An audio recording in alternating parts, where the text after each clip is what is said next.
In this video, we'll demo Lab 5 and how it should look.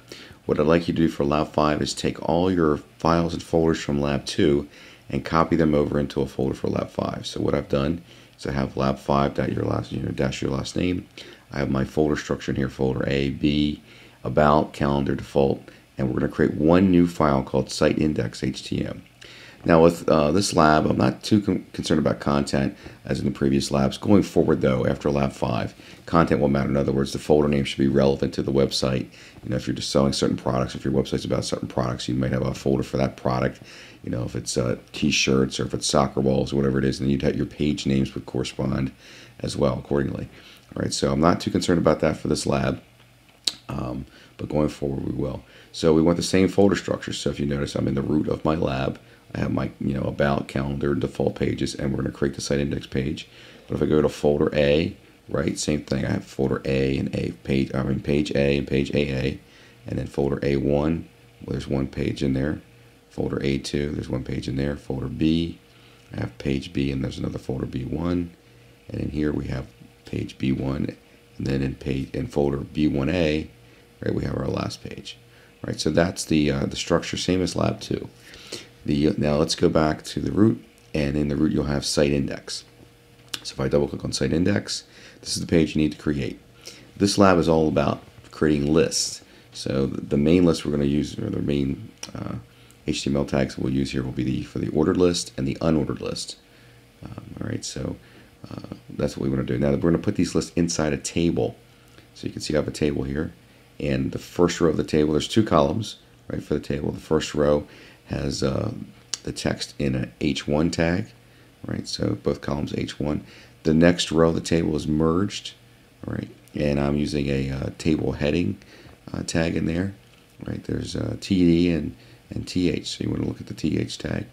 Now I'm using an H2 tag inside the cells for row 3, and inside the cells for row 4, which is the last. So there's 4 rows, right? No special tags, but we are using an ordered list on the left for the external sites, and we're going to use a nested list over here on the right, a combination of an ordered list and an unordered list. And again, we're going to continue on here with the unordered list underneath remaining pages. And notice we're going to nest it at least a couple levels here. Okay, so these should link to your pages. So for instance, if I click here to home, right, it goes back to default HTML. I also need to update all my pages with a horizontal roll and put the link here, site index, to go back to site index. Right, you can see the path how it changes up here, right? Now home, about us, calendar, and remaining pages, all these this text and this list item for this list is an H3 tag.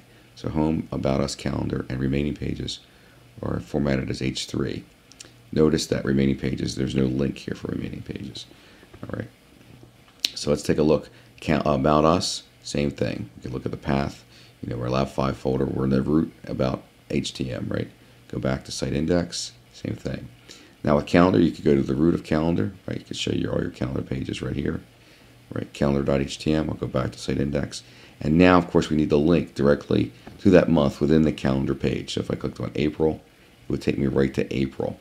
I could click on the back button to go back, right? You can see the pound sign in here, how that works. Or I could go back to top and click on site index again to go back to the site index. Okay, page A, right? Again, if you same as the folder structure, you have folder A, and then page A is in there. Go back to site index, come back down again. A1 is nested another level down, so I have folder A and then folder A1, and now I have page A1. Right, go back to this, and then it go to page A2. Notice too, in case I forgot to mention, that at the top of every page, we pretty much have the name of the file here. So if you didn't do this in Lab 2, this is your chance to make some corrections. So make sure from Lab 2, if you have any broken links are not correct, or you didn't do it correctly, this is your chance to modify that. And make sure that at the top of every page that there's a heading of some sort that indicates what page you're on.